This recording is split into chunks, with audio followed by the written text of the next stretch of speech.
Welcome to happy channel. ഇന്ന് ഞാനിവിടെ prepare ചെയ്യാൻ പോകുന്നത് ഞണ്ട് കറിയാണ്. അതിന് ഞണ്ട് ഞാനെല്ലാം ക്ലീൻ ചെയ്ത് അതിൻ്റെ പുറത്തെ തോട് ഞാൻ എടുത്ത് കളഞ്ഞ് ബാക്കിയെല്ലാം ക്ലീൻ ചെയ്ത് വെച്ചേക്കുകയാണ്. ഇതിനപ്പുറത്തൊരു തോടുണ്ടല്ലോ, ആ തോടെല്ലാം കളഞ്ഞ് നല്ലതായിട്ട് ക്ലീൻ ചെയ്ത് വെച്ചേക്കുവാണ്.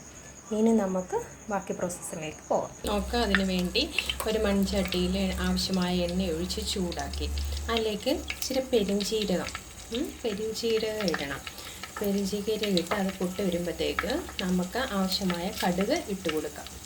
അതും പൊട്ടി വന്ന് കഴിയുമ്പം നമുക്ക് അരിഞ്ഞ് വെച്ചിരിക്കുന്ന സവോള, തക്കാളി, കരിയാപ്പില, പിന്നെന്താണ് ഇഞ്ചി പച്ചമുളക് ചതച്ച് വെച്ചിരിക്കുന്നത്, ഒരു 2 പച്ചമുളകും കൂടെ നമുക്ക് ഇട്ട് കൊടുക്കാം. ഇതിലേക്ക് ഇനി നമുക്ക് ആദ്യമായിട്ട് ഇഞ്ചിയും പച്ചമുളകും വെളുത്തുള്ളിയും കൂടെ ഇടിച്ച് വെച്ചത് ഇട്ട് കൊടുക്കാം. ആവശ്യമായ ഉപ്പിട്ട് നമുക്ക് അതിനെ വഴറ്റിയെടുക്കാം. ഇനി ഇതിലേക്ക് നമ്മൾ അടുത്തതായിട്ട് ഇടാൻ പോകുന്നത് മഞ്ഞൾപ്പൊടി. ഒരു 1/2 സ്പൂൺ മഞ്ഞൾപ്പൊടി ഇട്ടു. ഇത് മൂത്ത് വരുമ്പോൾ നമ്മൾ അരിഞ്ഞ് വെച്ചിരിക്കുന്ന സവോളയും തക്കാളി കൂടെ ഇട്ട് കൊടുക്കും.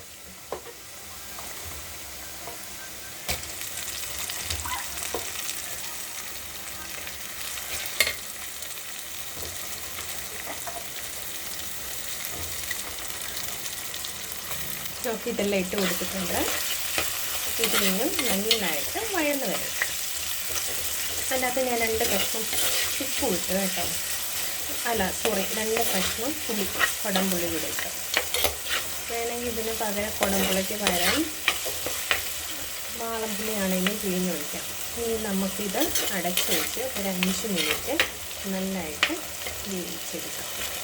നോക്കാം. നമുക്ക് ഇതിലേക്ക് 1 സ്പൂണ് ഒരു 1.5 സ്പൂണ് മല്ലിപ്പൊടി ഇട്ട് കൊടുത്തിട്ടുണ്ട് കേട്ടോ. ഇത് ഞാൻ കടയിൽ നിന്ന് കഴിച്ച മല്ലിപ്പൊടിയാണ്. ഇത് അത്ര ഇഷ്ടമില്ല. അങ്ങോട്ട് ഇടുമ്പോഴത്തേക്ക് ഒരു കറുത്ത കളർ പോലെയാണ് കേട്ടോ. ഇതിലേക്ക് ഒരു 1/4 സ്പൂണ് കായപ്പൊടി അത് നന്നായിട്ട് ഇളക്കി. ഇപ്പം മല്ലിപ്പൊടിയുടെ പച്ചമണം മാറിയിട്ടുണ്ട്. ഇനി ഇതിലേക്ക് ഇടേണ്ടത് ഗരം മസാല ഇട്ടു. അത് ജസ്റ്റ് ഇളക്കി കൊടുക്കാം. അത് കഴിഞ്ഞ് ഒരു സ്പൂണ് കറക്റ്റ് 1 സ്പൂൺ കേട്ടോ. 1 സ്പൂണ് മുളക് പൊടി. അത് നമ്മളിങ്ങനെ ഇട്ട് നമ്മളതിനെ ഇളക്കി കൊടുക്കാം. ഇപ്പം ഇതിൻ്റെ ആണെങ്കിൽ പച്ചമണമൊക്കെ മാറിയിട്ടുണ്ട്. ഇനി ഇതിലേക്ക് നമുക്ക് ഞണ്ട് കഴുകി വെച്ചിരിക്കുന്ന ഞണ്ടാണ്. ഇത് നമുക്ക് ചട്ടിയിലേക്ക് ഇടാം. ഞണ്ട് എണ്ണിട്ടിട്ടുണ്ട്. നമുക്ക് ജസ്റ്റ് ഇളക്കി കൊടുക്കാം.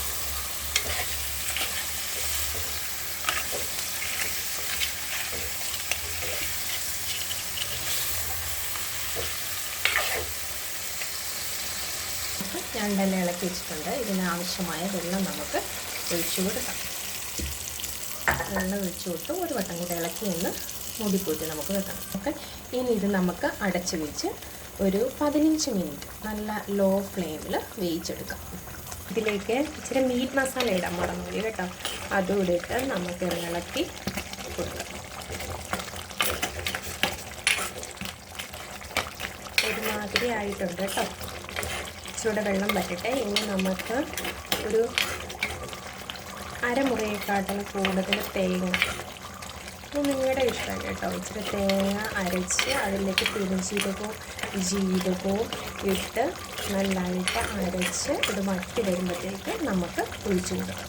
ഇതിലേക്ക് ഞാൻ തേങ്ങ അരച്ച് വെച്ച് ഒഴിച്ച് കൊടുത്ത് നമുക്ക് ജസ്റ്റ് ഒന്ന് ഇളക്കി കൊടുക്കാം. ഇതിൽ ഒഴിച്ച് കൊടുത്തിട്ടുണ്ട്. ഇനി ഇച്ചിരി നേരം ഒരു 4-5 മിനിറ്റ് ഇതുമായിട്ടൊന്ന് യോജിച്ച് ഒരു ടേസ്റ്റൊക്കെ ആവുന്നിടം വരെ വിരികട്ടെ. നോക്കി അങ്ങനെ നമ്മുടെ ടേസ്റ്റി ആയ ഞണ്ട് കറി റെഡി ആയിട്ടുണ്ട്. നിങ്ങളിതുപോലെ വെച്ച് നോക്കണം. നിങ്ങൾക്ക് ഇഷ്ടമായെങ്കിൽ എൻ്റെ ചാനൽ സബ്സ്ക്രൈബ് ചെയ്യണം, ലൈക്ക് ചെയ്യണം, ഷെയർ ചെയ്യണം. Thank you.